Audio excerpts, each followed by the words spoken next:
Manipur Top Channel की video अमता update तौजगे ngasi nungthil phongba se phongda January gi tang 15 da BJP na Assam da CAA sawatpa rally satnaba miyoi amamamda lupa 30 khak pibagi irang thokre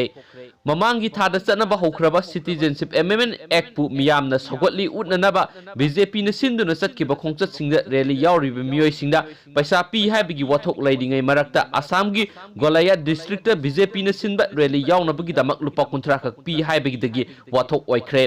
BJP na sinba Sankalap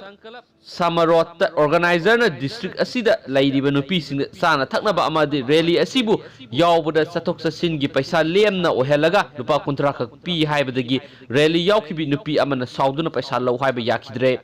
NGO amagi meeting ni haina BJP gi members sing na kawraga makhoi tarabu BJP gi meeting aduda lupa 30 yena bo hotna rapada lupa 30 na hauzik matamda kari phangi haina nupi sing aduna asawbu utuna yaningdaba phungdokhibane nupi sing adudi CAA ga mari lainaba rally ni haiba khanglamde NGO aduna rally aduda minister yawgani haibagi saruk yabani hairi nupi sing adu CAA gi mayokta lairiba ngaktani makhoi kadawnungdasu CAA bu sawatkiba laiti haina phungdokhi matam khara mamangda Assam gi Gazi Rotasu BJP na Citizenship Amendment Act sokotpa rally sinbada rally yawba lakhiba miyoi singda lupa sani chahum yeli haiduna All Assam Student Union na phungdokpa laikhrabane